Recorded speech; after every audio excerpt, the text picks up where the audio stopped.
Welcome to the CAMPERVAN Casts, the podcast where Dan and Leigh will take you step by step through the process of choosing, buying, repairing, maintaining and converting your very own campervan, all via the wonderful medium of audio. And we're going to be filming it too, so you can watch it on the Combe Valley Campers YouTube channel. This week, we will be discussing size. Does size matter? And that is a very open question, but more specifically, we're going to aim it towards the campervan market this week. It's not a comparison. No, it never is. It never is. It is what works. It's not the size, it's how you use it, right? Well, they do say that. It's a bit of a question, isn't it, that you can apply to the campervan environment, when it comes to buying a campervan, because there are lots of different factors that you have to take into account. Yeah, and there's a lot of things that people don't necessarily think of and realise when they look at a campervan. It's the same we've said every week. You look at something, you fall in love with it, and you don't think of the practicalities. If you're 6'8" and you've got a van that's only 4 foot tall, are you going to be able to stand up in it? No. Are you going to be comfortable? Maybe, probably not. So yeah, there's lots of different factors we're going to talk about. But this week, and today, more importantly, we haven't seen each other today. Do you know what? I was actually thinking the same thing. We started work at 9, and it's now just gone 4, I think. This is the end of the day on a Monday, and we haven't seen each other all day. No. We've hardly spoken. You've been at the computer. I've either been downstairs or working with Ali, and we've been filming other videos. It's just like that now, isn't it? It's exhausting. Yeah. So today I've been focusing on the website changes for the new electrical range that we've got coming out. So we're going to be listing some more stuff on there. So that means talking to the sellers and doing all the listings and that stuff. And yeah, you've been doing more videos. And you were busy during lunch. We literally haven't. So this is quite nice. Yeah, so this is going to be our casual How chat. are you, mate? You all right? Yeah, it's good. I was sort of looking forward to this just to sort of relax and chill out a bit. It's quite cool. So yeah, it's our usual small talk bit at the beginning, but it'll all be genuine. And it's been so bonkers, isn't it? The last couple of weeks, and we're going to say thank you once again to all of you wonderful listeners and our Patreon supporters and anybody who follows us on either YouTube, Instagram, Facebook, whatever it may be. You've made our life ridiculously busy. So thank you. Yeah, it's been brilliant. And the daily transmission of the podcast has been taken really well. The views have gone really well. Everyone's enjoying it. Good comments. The partners that we're working with the sales, they're all seeing good results. So they're very happy. Yeah. We're very happy. And it just goes to show that now I can spend more of the time on the shop floor, either working on the customers' vans and filming. And you have pretty much got a hold of everything upstairs in the office, and that's what I tell you. Yeah, okay, yeah, fair enough. It's just been absolutely crazy, and love it, absolutely love it. So, once again, thank you everybody for your support. We are very close to 1,000 downloads on the podcast as well. It's amazing, isn't it? We didn't really have an expectation of it, did we? We didn't quite know what it was going to do, and obviously we put it out on YouTube, which is where most of our audience is. So we were sort of thinking, are people going to be listening to it on Spotify, and if it's going to improve on there? And it's been steadily going up every week, which is good. Yeah. Well, it's the podcast. Sorry, the Instagram. Oh my gosh, I can hardly talk. One of the platforms. YouTube ones are leveling out, but the podcast platform numbers are going up. Yeah. Really nicely, and it's worth the time. It's worth the effort, and because of all the support we're getting as well, we're now going to be improving this room. We've got some stuff coming with the help of Dodo Mat UK, so thank you to you guys. We're going to look at some more lights to make this more of a sound studio, more of a recording studio, really. Yeah. Capture your better side as well. Absolutely, yeah, it's that one. Back of your head. Back of my head. It's all working out rather nicely, but again, that is down to the team. So thank you, everybody, and also all of our followers, supporters, and fans. So, yes, thank you, everybody. Brilliant. Shall we start today's episode? Yeah, man. Yeah, so size, does it matter? I think, what's the word I'm looking for? It's not down to your opinion, it's down to your circumstance. When it comes to campervan size? The same word that keeps cropping up in all of these podcasts. It depends on, A, what you're going to use it for, and B, Oh, I didn't really think of B when I started saying that. That probably would have been better, wouldn't it? Have 2 points in mind before. When it comes to circumstance, I think we spoke about this last time, didn't we? You've got to cover the different situations that you have. So, the locations you're looking to travel. Yep. The people you're going to be sleeping inside it. The space you have to store the vehicle when it's not being used as a camper van. And also the countries you are looking to travel to as well, because a lot of people, and I'll start with that actually, is the locations you're going to, because what a lot of people don't realise is the size of their vehicle impacts travel costs. Yes. And that's not just the bigger the vehicle, the bigger the engine, the more the fuel. Yes, that's a huge part of it. But if you're travelling on a ferry or if you're in the UK, for example, if you want to go anywhere outside the UK, it's either by boat or it's by train. Yeah. And all of that costs money, and all of that depends on the size of the vehicle you're in. So if you think, yes, I'll get a small VW Caddy size van, it will be cheaper because it's a car-derived van, which means in the UK that would be cheaper because it's kind of technically a car. Yeah. You can tax it like a car. Yeah, anyone that doesn't know, the Caddy is your sort of postman Pat sort of size van, isn't it? Your smaller absolutely. Sort of vans that you can... that is small, regarded as a small van in the UK.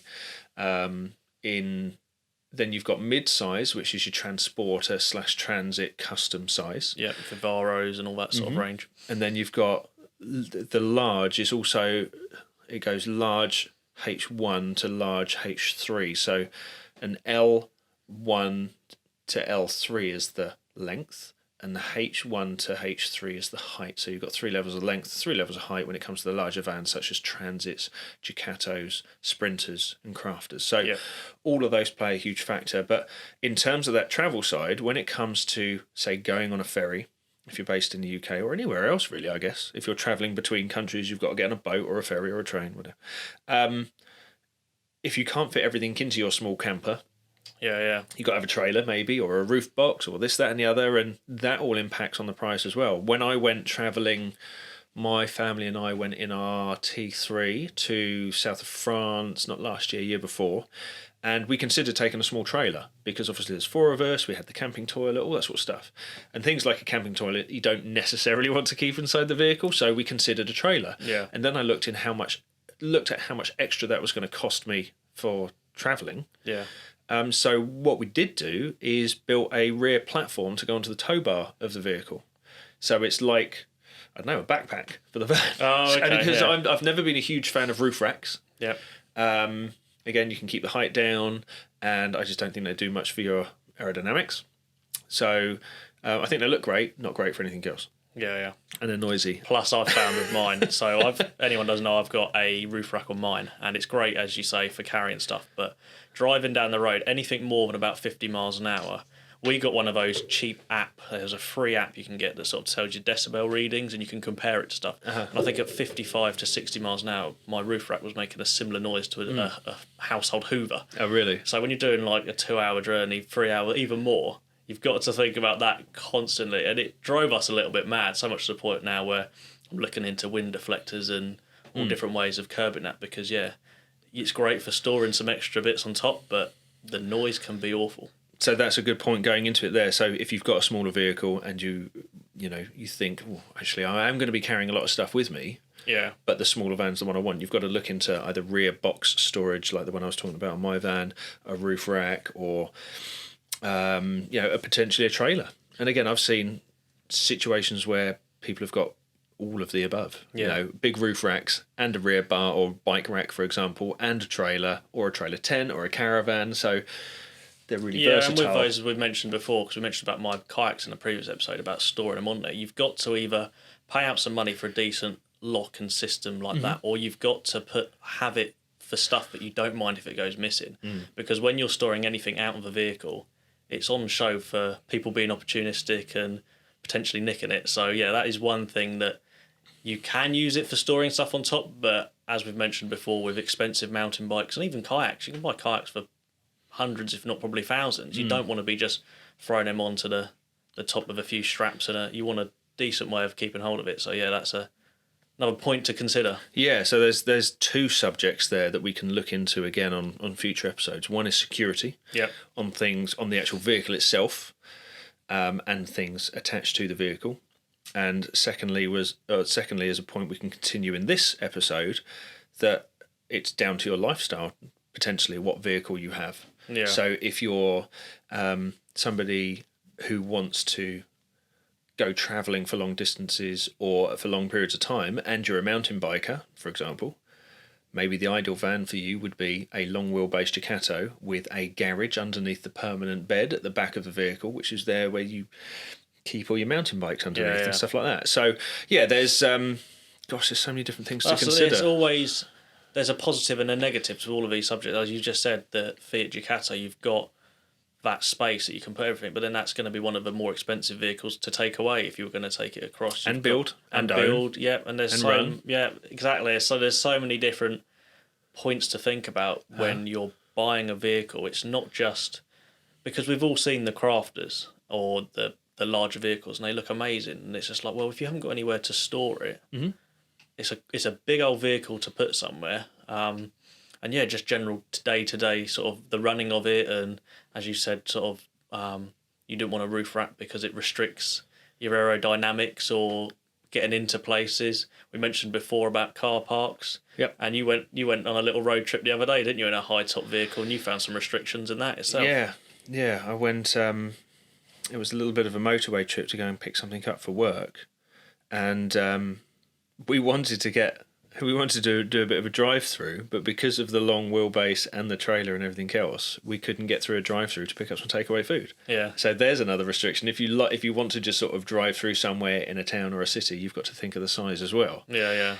Gosh, again, there's so many things to think about. But so we've talked about the whole travel, or very briefly touched on the travel and the costs you could incur. However, you may have to budget that cost into your travel if you do want the larger vehicle. So that's, again, all of these things all come down to budget, don't they, really? That's the side of it in the cost. But then if you are doing 2 months going around Europe or even longer, you're probably going to want to be in one of those larger vehicles with the more facilities, because it gives you that added freedom. And I think that maybe is the next thing that we talk about, is what facilities you can get into different size vehicles. Now, I have a mate at the moment who is looking at building a caddy van. Now, I've told him quite a few times. We've spoken about this. Yeah, I've told him quite a few times. He's probably listening now, so hi if you're watching. You know who you are. I'm not going to mention names. But he is 6'2" and is planning a caddy van with a bed that's always out. Yeah. Now, that does have some restrictions in how much room is left in a VW Caddy. Yeah. So it's, once he's got that bed in there, it's not going to be much. Permanent bed in a Caddy. Yeah. So he's only going to take him on his travels. Pretty much, I think. Yeah. Okay. Because you can't fit, if you want a permanent bed for a 6'2", 6'3" dude, you can't have that second seat. It's only going to be you driving around in the van, because they're like 6 foot long from the dashboard to the back door. That's the problem with it. They're a great little vehicle, but they do have their restrictions. They are very small, and I think one thing we would advise is any vehicle you're looking at, there'll be online blueprints or diagrams of the exact measurements. And if you tip. So if you're looking at a bed that's 6 foot that's going to come out, or across, we've seen people trying to build beds across. Now in my van, it's only about 4.5 foot across. You're going to build that bed and you're soon going to realise it's not quite long enough to sleep comfortably. That's right. Looking, even before you've bought the vehicle, looking online at the size that it is and doing some basic drawings and measurements, because you know roughly what the bed length's going to be. It's going to be your height plus, or the camper van interior. If you have an item that you need to store, for example, my kayaks are longer than my van from the back seats back, so they can't physically go in there. Fit in the vehicle. So if I had the kayaks beforehand and I had this great idea of going and buying this van that they're going to fit in, I bought a van without measuring any of it, I'm going to soon be very disappointed when you have to drive with the door open. So that puts it down to planning, basically, doesn't it? And no, going back to what you were saying, it's a great tip. If you are considering the van of your dreams and you are looking at different size vehicles, the vehicle you do choose, much like you can do an MOT check on a vehicle online, do a dimensions check. So if you've got let's go back to that Caddy then, you could do VW Caddy 2005 schematic. Yeah. Or a vehicle blueprint or something like that. Yeah, just anything like that. You should be able to find that exact vehicle and that exact dimensions with all internal dimensions and things online, and you'll be able to print it out. Maybe if you're clever on the computer, you can maybe delete some of the details and actually make that into a floor plan. But no, that's an excellent point, and it is down to that planning. But I think if we start with a small van, what do you reckon? If you were to, what circumstances would you buy a Caddy for?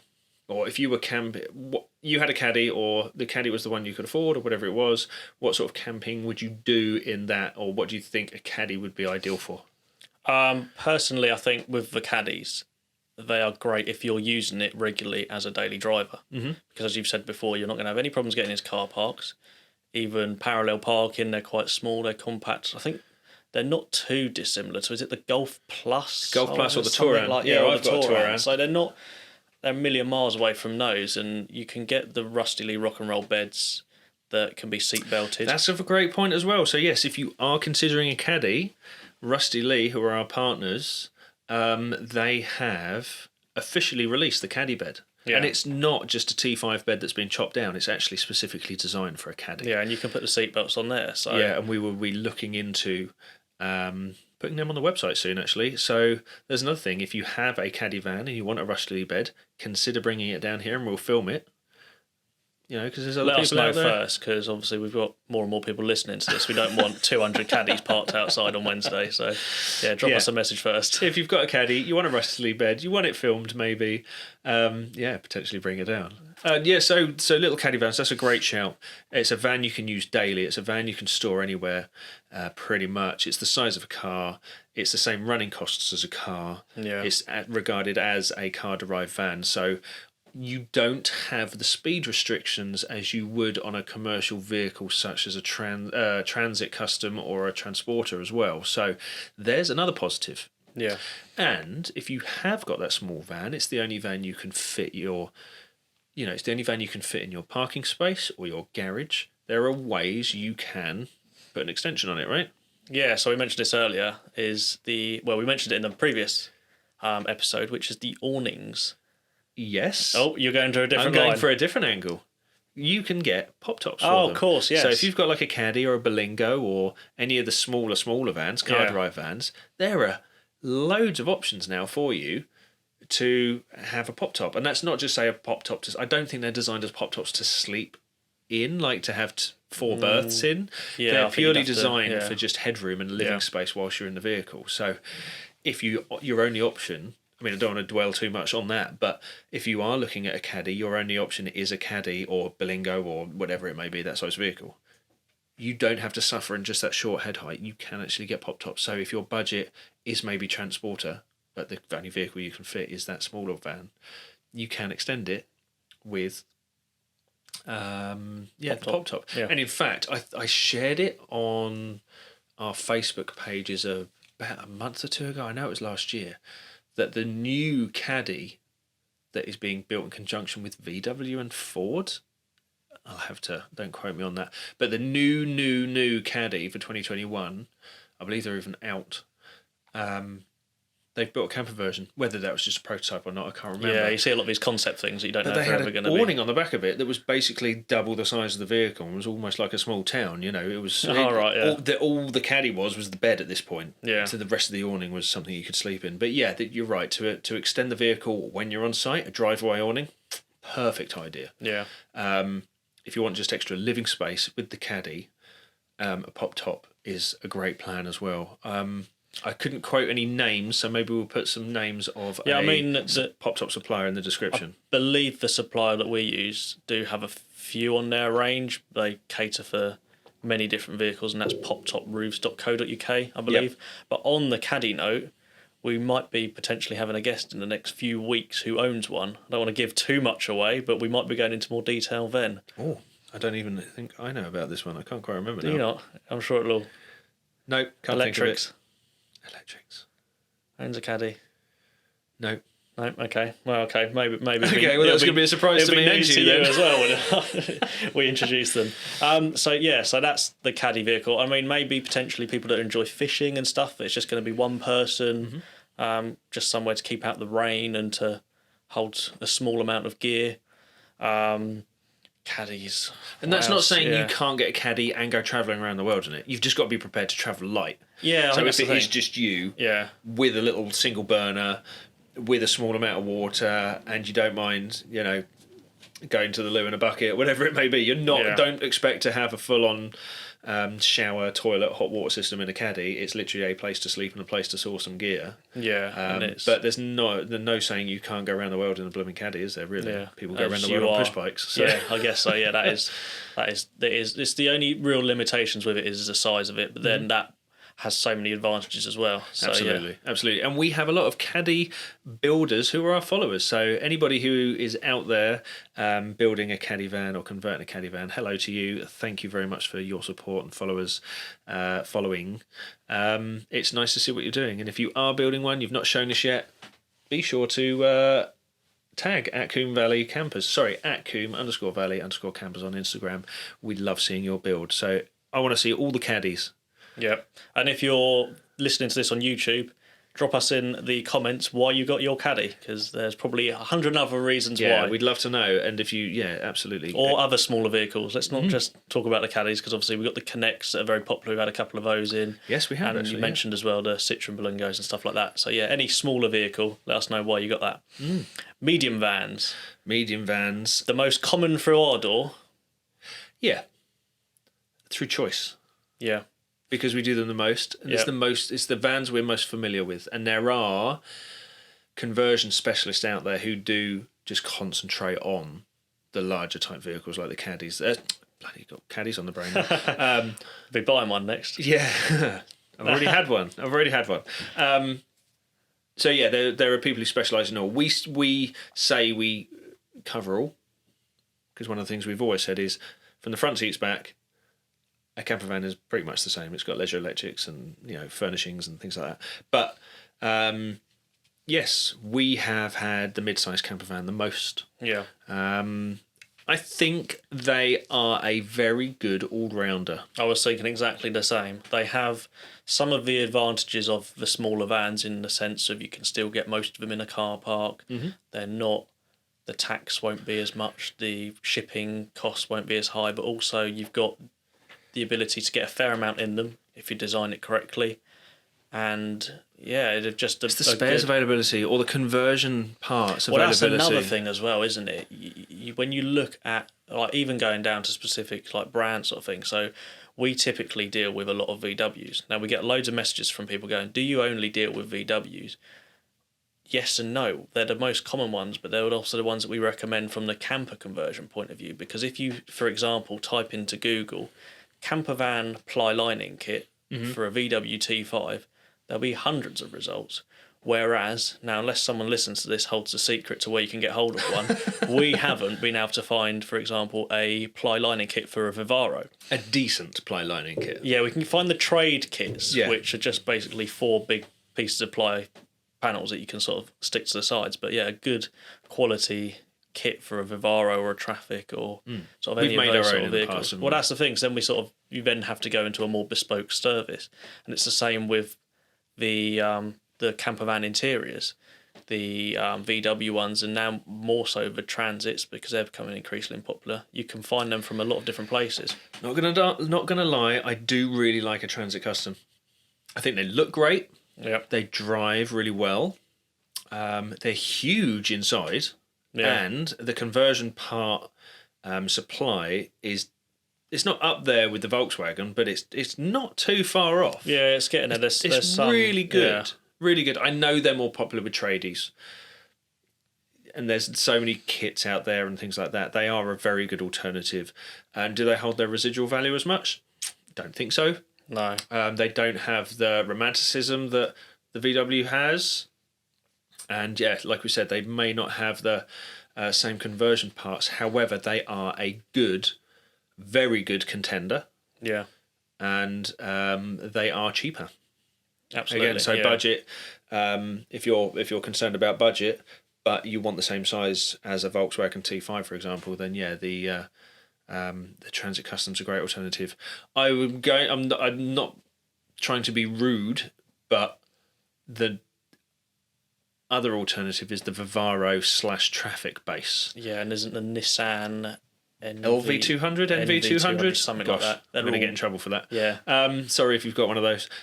Yes, so I would say next down in terms of budget, not necessarily spec or drivability or anything else, but next down in terms of budget, I would definitely say the Vivaro base vehicle, which is the NV200. Gosh, I'm going to have to look that up. Or the Renault. Yeah. And again, in terms of campervan parts as well and conversion parts, they're slightly less than Transit Customs. Would you agree, or do you reckon they're coming back up as well? I've done a couple of pricing up for them recently, and I'd say most of it we were doing customised stuff, and it's sort of like stuff like the swivel seat bases, where with VW, where there is a market for it, companies can afford to put hundreds of thousands of pounds into the safety element of creating these swivel plates. Like, we know how much Rusty Lee has invested into making them as safe as possible. Where the popularity of the Vivaros is not as high at the moment, I haven't seen too many companies. There's not the same development. Yeah, there's not the same intent to invest so much into a safety registered part because they might not get the sales. Yeah, no, absolutely. I think it will go up the more that self-build and the more that campers are. Do you know it will go popular. up? The reason it will go up, I think, is because van availability. Yeah. It's February 2021, early February, and unless you're willing to just buy the first van you see, there's not a lot about, is there? There really isn't a lot about in terms of just plain vans for you converting. So that might be a huge factor at the moment, actually, thinking about it. It's not a case of what you want, it's about what you can get your bloody hands on. Yep. I mean, don't rush into buying it, but if there's vehicles that are popping up, I mean, always do your research with whatever your vehicle you're doing, but especially with a camper conversion, do your research with what's available. Like, for example, if you really have your heart set on this interior that you're going to have 2 swivel seats that are folding round, make sure you can get a swivel seat for that vehicle before you buy it. I mean, if you know someone who's clever with the welder to convert a swivel base to your van. Yeah. And then obviously the whole trying to get the safety element of that as well. So there's lots to consider on that in terms of what make of vehicle you're getting, because it does vary so much, and it might not necessarily be a thing you might have thought of before buying one, that there are no parts available potentially. So why would you, or what reason do you think people would buy a mid-range van? So the medium range van, as we've said, they're very sort of traditional. They're very versatile in the fact of you can have, with the Caddy, you don't have as many options for the layout due to the size of it. Whereas when you start getting onto the medium vans, I'm not going to mention my van. We spoke about it last week. I'm going to be good this week. My van is not getting a mention. Not again. Not yet. There are a couple of different ways that you can lay them out and still make good use of the space. In terms of getting your hands on one, there's a fair amount out there. Yeah, well, this is the thing. In terms of layout, if you want one of those transporters, you can make them from a single berth all the way up to 6. Yeah. And a dog. You know what I mean? Yeah. So like you say, the versatility is very, very good. The spare parts are the best in terms of... Sorry, the conversion parts are the best in terms of the mid-range vans. And the possibilities in terms of layout are endless as well. So if it goes for just styling too... Yeah. There's so much you can buy for these mid-range vans, because they use almost all the same bits, like sidebars, the wheels, the tyres, the aftermarket support is just massive on them. But no, going back to why would you buy one, it's down to the size, because of the berths, I think, is the biggest thing in terms of they're a great starting point for a family. Yeah. Because their size is big enough to hold 4, and you can still park them, and you can still put one on the drive without upsetting anybody. So yeah, I think that is a very, very good. Yeah, they're the perfect size almost for most people. It is that down to that sort of what you're going to use it for. But as you say, you can get the pop tops on them quite easily. Cab beds in the front as well is another place that you can. Yeah, that's how I'd make across. one into a 6 berth. You can. Yeah. We haven't worked with the company, however, I would like to. Is cab bunk. I'm sure there are, and if you have kids, say under the age of 10, maybe even under the age of 12, you can get 2 bunk beds that, if your front seats swivel, both of them, you can have a bed that goes across the 2 front seats, and then midway up you can have another bunk. And they're the old school style bunks where you've got poles and the fabric that lays between them, almost like an old military hammock, one of these fold-out military hammocks. They work in the same sense. So yeah, you can get up to 6 people in there, and a lot of the stuff is designed to fit in them as well. Like, so the interiors are designed to fit the 2-ring burners and the sink. Yeah. The small fridges, all the electrics fit, even down to 150-watt solar panels and stuff like that. They're designed to perfectly fit in the centre of a mid-range van or a mid-size van. And you can still get all your family gear in them and take them on a ferry for the cost of a small van. Yeah. So there are a lot of advantages, but I think the thing that might be holding people back right now, like we mentioned, is the availability.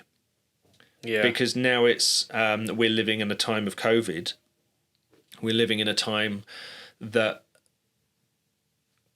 we can't just fly where we want to. So everybody's looking at camper vans, hence the reason why things are going so crazy at the moment. Mid-range van is the most popular, which means there's a lack of them at the moment. So yeah, it's a little bit. Yeah, and going into that with a bit more detail, because obviously this will change over time, and it's the whole thing of what goes up's got to come down. Mm-hmm. There'll be potentially a point where people will be starting to go away again, and the prices of the vans potentially might come down a little bit. So if you're sat there thinking at the moment, there's no vans out there, I can't get one I want, and if there's no rush, which camper vanning, I don't think there is, not a thing that you need, just sit on it for a bit. Take the time to sort of plan it out and really work out what you want, and don't go and rush in and buying the first one that you see, because there will be another van. You always said it, haven't you, when I looked at buying mine, don't buy the first van you see, and it's... That's what you did? Well, yeah. No, I feel like we're taking advice. Yeah, I was hoping you wouldn't mention that now. Got a bit red. So yeah, you don't have to, although if you see the perfect van for you and it all works perfectly, then you can buy it. But don't always necessarily have to buy the first one that you see, because there will be another van out there, and there might be a better one for you as well. Do you know what, one thing I'm actually going to suggest before we carry on is, can we turn that heater off? Yeah. I'm red hot. Is anybody else? My camera's overheating. Is it? Okay. Let's turn that off. Should we open that door? I'm literally feeling myself go to sleep right now. I thought I was just like, holy crap. I'll have it out. Okay. And welcome back, Dan. We had to take a moment there, didn't we? Our camera guy Ali's cameras were actually shutting down. It was getting that warm. So do excuse us. This is the second time we've done a podcast in this room. It's 1 degree outside in the workshop. It's currently snowing. It's snowing, and we're still learning about how to regulate the temperature in this room, and we failed. Yeah. I was cooking, so if you were watching this on video, you'd have noticed me putting my hand on the table just to try and rest my head, because I was absolutely overheating, and then Ali's cameras were overheating as well. So it's a good sign.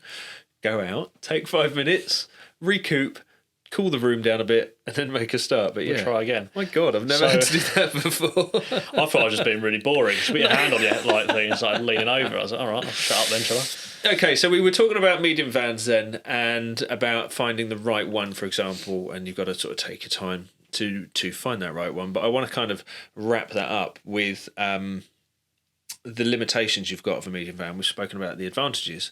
The limitations of a medium van is maybe the comfort level, if I can put it that way. So if you've got a medium van with a steel top, with maybe a pop top, for example, you are not going to have permanent utilities. Is that be fair to say? Yeah, so we mentioned it a little bit last week about the toilet and the shower. Now, in a medium-sized van, we've seen people do lots of amazing ideas of where they do a shower out the back.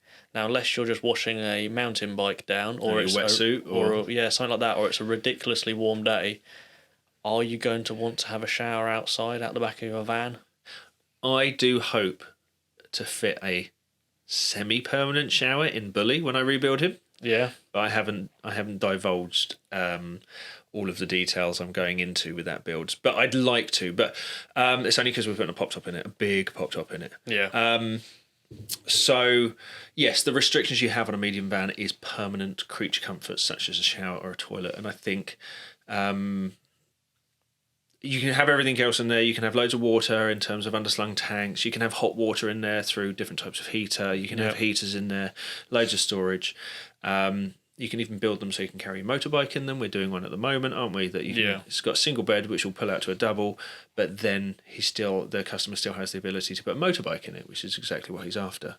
But one thing that links the medium vans to the larger vans, which will give you the ability to have some of those facilities, would be the fiberglass high tops. Yep. So with the fiberglass high tops, it takes the standing room to like 6.5 foot. Is it something like that? Yeah, absolutely. I know they're a bit maybe 2 meters max. Yeah, so it then gives you the ability to put a shower and toilet potentially at the back or at the side. Mm-hmm. With that in mind, you'd probably be wanting to look at a long wheelbase, because once you start taking that section out, you do restrict and limit the bed length. Yeah, if you can fit a toilet and a shower into an extra 40 centimetres, Yeah. which is the difference between a long wheelbase and a short wheelbase T5, for example. Yeah, but it gives you that extra little bit of space that you'll then not lose at the beginning. Absolutely.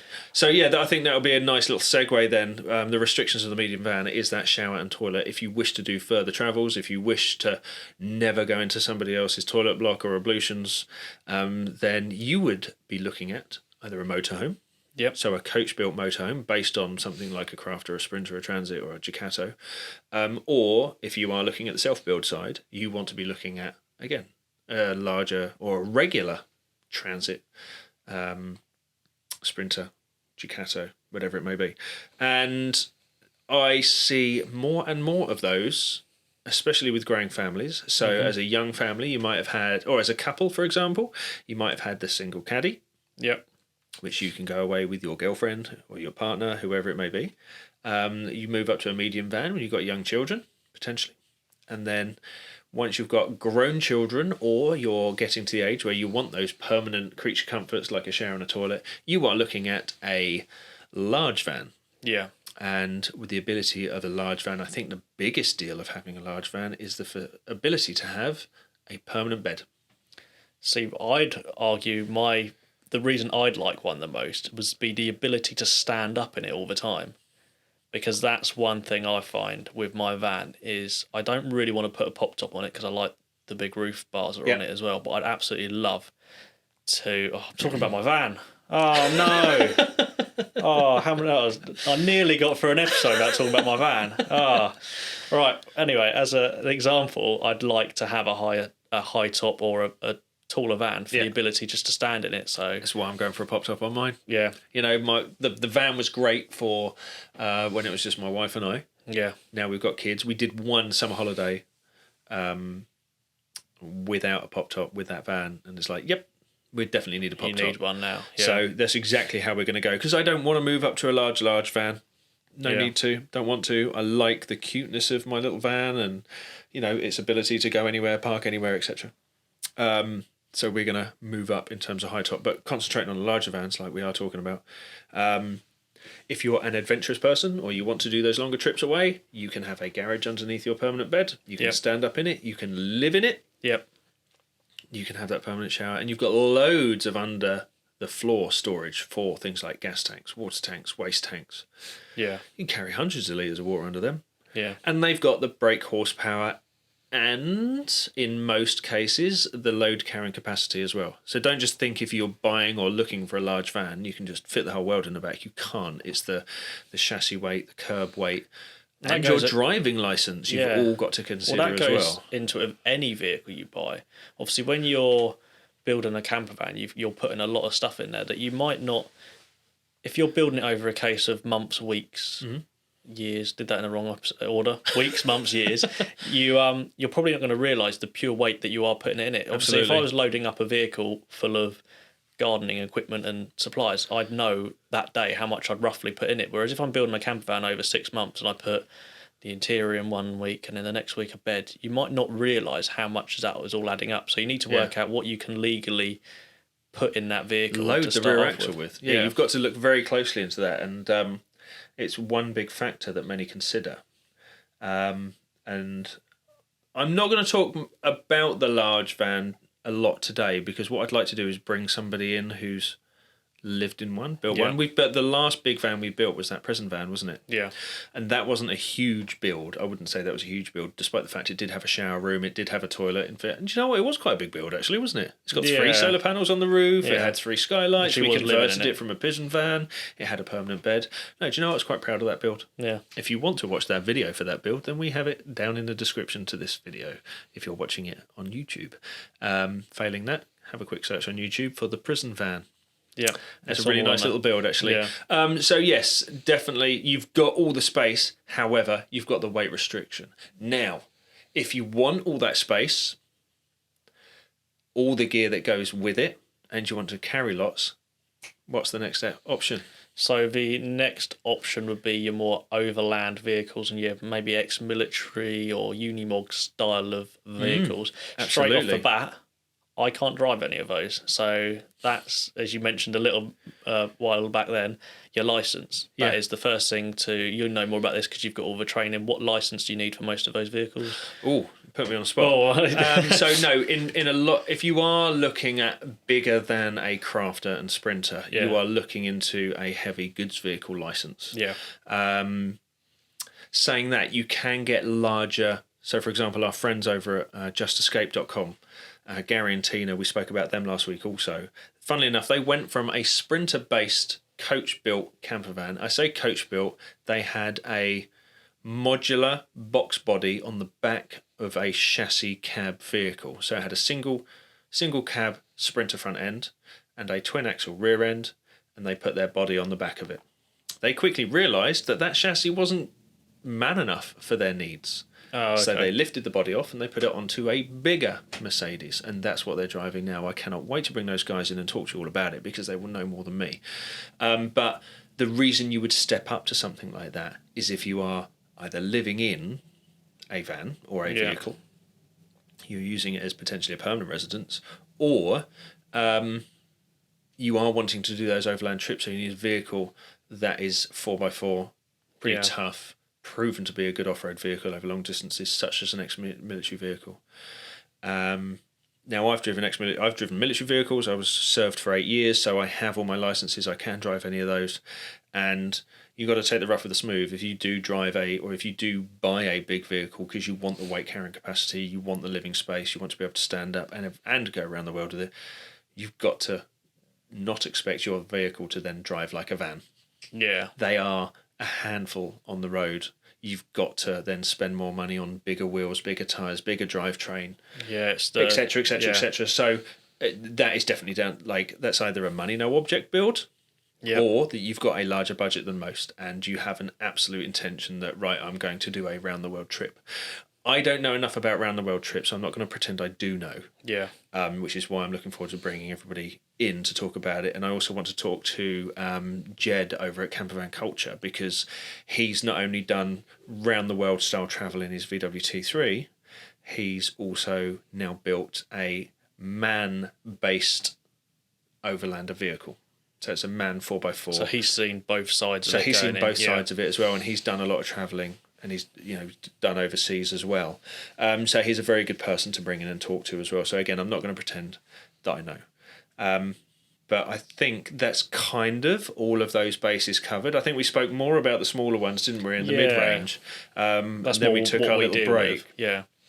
But there's lots of things to consider. But if you are listening to this and still a little bit unclear, please don't take everything we've said as gospel, in that if you want to buy a Caddy and you can only do weekend trips in it, that's not completely true. It's exactly what you make it, that vehicle, isn't it? Again, with a mid-range van like a Transit Custom, you're more than capable of doing whatever type of trip. But again, it's down to you, your individuality. So when it comes to either buying a camper van that's been already built, which is going back to episode 2, 3, build versus buy. Yeah. It's all down to your personal circumstances. So it's not just, I'm going to buy a camper because it's the easiest option. Really, really consider what you're going to do. And in terms of camper vans, size does matter. Yeah. And I think we come to the same conclusion at the end of each episode along the lines of, this is just the information to then go and do some research into what is going to best suit you. Because we can't do this podcast in the sense of sitting down with one person. Maybe we do that one day, but everyone listening is going to have different circumstances, different reasons why they want a camper van, different things to consider, that we can't go over every single point. So what we can do is give some general advice of things to look out for and what, in our experience, we've seen has worked and what sometimes doesn't work. Yeah, and I think we kind of covered that. Are we going to give ourselves a pat on the back for that one? I think so. We've kind of covered a lot of the options. Again, don't treat it as a gospel guide. We're here to assist. We're here to help. And in the meantime, if you are considering a build or you do want some personal advice, we can help you, can't we? Yes, we can. We can help you via the means of our Patreon page. Now, from £1 a month all the way up to, I believe, £12 a month, we will offer you advice, give you extras in terms of exclusive footage. Yep. Merchandise discount codes. Yep. All sorts of stuff. Now, it's not just a platform to plug our stuff, but if you have come away from any of these podcasts and you do have further questions and you do want to ask us, then we can't answer, sadly, all of the emails and the DMs and the PMs and everything else that comes in. So we do dedicate our time to our Patreon pages. Yes. We are very happy to answer those questions if you have them. Absolutely. And on signing out now, I've noticed in recent weeks, I've just ended by saying cheers. So I feel that this week I'm going to do a more elaborate ending. Please do. Go ahead. Shall I do the ending? Go. Are you ready to end? Shall I say just goodbye? Well, you could say just cheers. Okay, go ahead. So thank you everyone for listening / watching the Campervan cast. I've been Dan. Cheers. Oh, I thought you were going to say... You told me just to say cheers. I set myself up to fail did. there, didn't I? Right, thank you for listening, everybody. I'll be trying that once again next week, and by episode 12, I'll have it nailed. Thank you very much for listening. These silence out. Good night. You told me to say cheers, so that's all I was going to say. Absolutely, we're now on, didn't I?